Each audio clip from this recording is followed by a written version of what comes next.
वातावरण में हुए बदल और उसका हमारे शरीर पे असर, इसका बड़े ही सूक्ष्मता से अभ्यास हमारे आचार्यों ने किया है।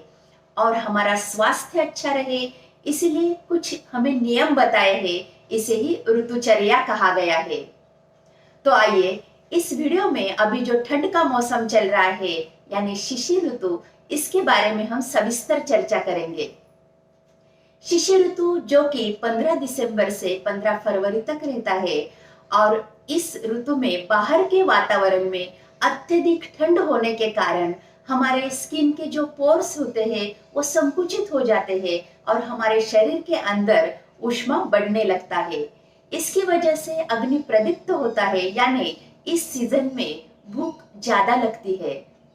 बाहर के वातावरण के अनुसार हमारे शरीर में जो दोष स्थिति रहती है वह इस प्रकार की होती है।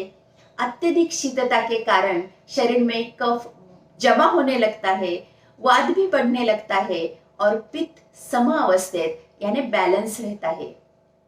इस दोष स्थिति का विचार करते हुए इस सीजन में हमारा खान पान कैसे हो, यानी आहार विहार कैसे हो, कौन सी चीजें खाए कौन सी न खाए, कब खाए कब न खाए, इसके बारे में 10 महत्वपूर्ण टिप्स इस वीडियो में हम समझने जा रहे हैं, ताकि इस ठंड के मौसम का हम सही तरह से आनंद उठा सके। तो दोस्तों, ये वीडियो आप अंत तक जरूर देखिए और अगर हमारे वीडियोस आपको पसंद आते हैं तो इसे जरूर लाइक करें, कमेंट करें, अपने दोस्तों के साथ शेयर करें और अगर आप नए हैं तो इसे जरूर सब्सक्राइब करें। आयुर्वेद में जो ऋतुचर्या बताई है वह स्वस्थ लोगों के लिए है, ना कि जिन्हें कुछ व्याधि है या जिनका अग्नि दुर्बल है। ऐसे लोगों ने अपनी वैद्य तथा डॉक्टर की सलाह अनुसार अपना डाइट प्लान करें। शिशिर ऋतुचर्या में सबसे पहले देखते हैं भोजन में हमें क्या खाना है। साल में बाकी जो ऋतु आते हैं उनमें डॉक्टर तथा वैद्य ज्यादातर कहते हैं ये मत खाओ वो मत खाओ, लेकिन ये ठंड का जो मौसम रहता है इसमें हमें सभी तरह की चीजें हम खा सकते हैं। कुछ ही पदार्थ ऐसे हैं जिसे परहेज करने के लिए कहा गया है। तो ये सभी के लिए गुड न्यूज है, सभी सब प्रकार की चीजें खा सकते हैं लेकिन सही तरीके से। शिशिर ऋतुचर्या जो है वह हेमंत ऋतुचर्या जैसी है, लेकिन इस ऋतु में शीतलता अत्यधिक होने के कारण वातावरण में रुक्षता बढ़ती है यानी ड्राइनेस बढ़ता है। इसीलिए हमारे भोजन में स्निग्ध आहार यानी तेल घी युक्त आहार होना बहुत ही जरूरी है। इसके साथ हमारा भोजन उष्ण यानी गर्म होना चाहिए। हिमैस्मिन सेवेत स्वादु अम्ल लवणम। इस ऋतु में स्वाभाविकतः मधुर रस उत्पन्न होता है जो कि भूख का शमन करता है, धातुओं को पुष्ट यानी बलवान बनाता है, शरीर को पोषण देता है। इस ऋतु में मधुर आम्ल लवण यानी मीठा, खट्टा, लवण यानी खारा, इन रसों से युक्त भोजन करना उचित है। यह तीनों रस स्निग्ध है और मल मूत्र वात इनका सुखपूर्वक निस्सरण करते हैं। कड़वे, कसैले, तीखे पदार्थ धातुओं को नहीं बढ़ाते, इसलिए इसका सेवन ना करें। पकाए हुए अन्न में विविध पकवानों को सेवन करें।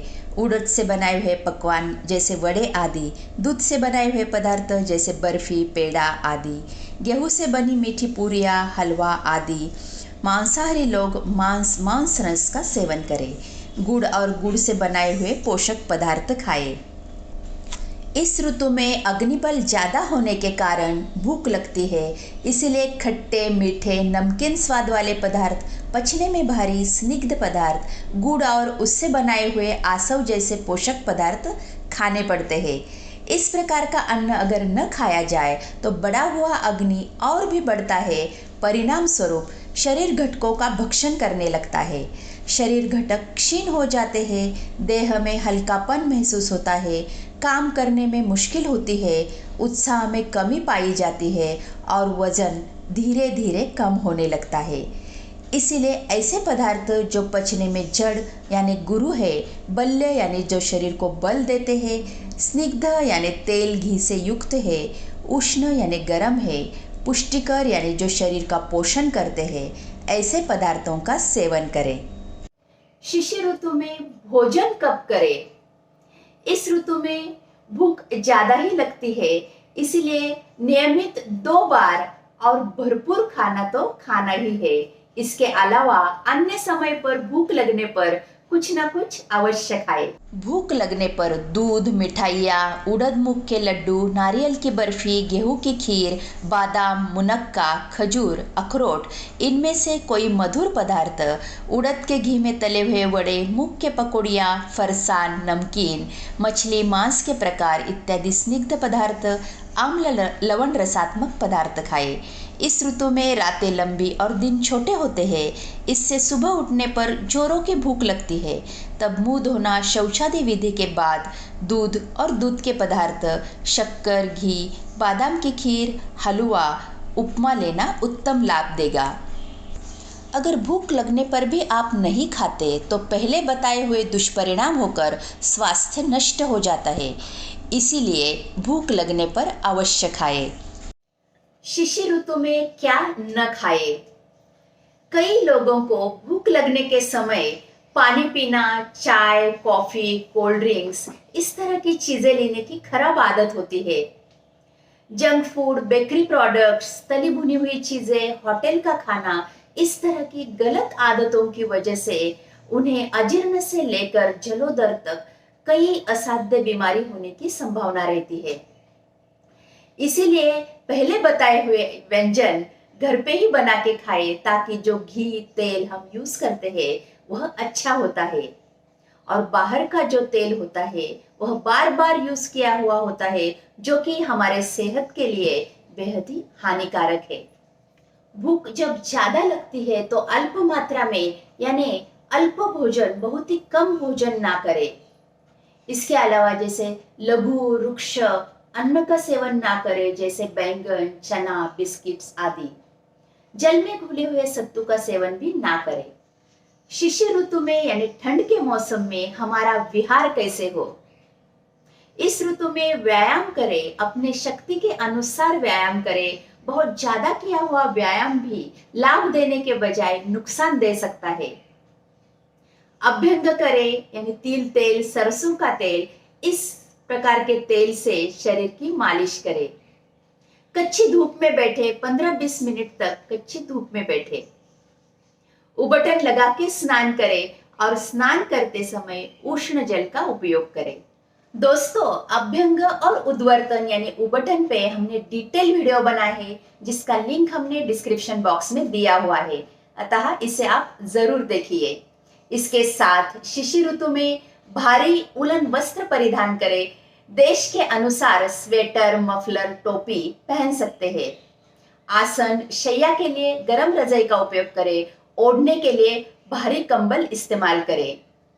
यथाशक्ति यानी अपनी शक्ति के अनुसार मैथुन कर सकते हैं। इस ऋतु में वर्ज्य विषय यानी क्या नहीं करना है, इसमें तेज हवा का सेवन ना करें। हेमंत ऋतु की अपेक्षा शिशिर ऋतु अत्यधिक शीतल और रुक्ष होता है। इन सभी बातों का ध्यान रखते हुए व्यक्ति ने अपने आप को और वातावरण को निवात और उष्ण रखने का प्रयास करें।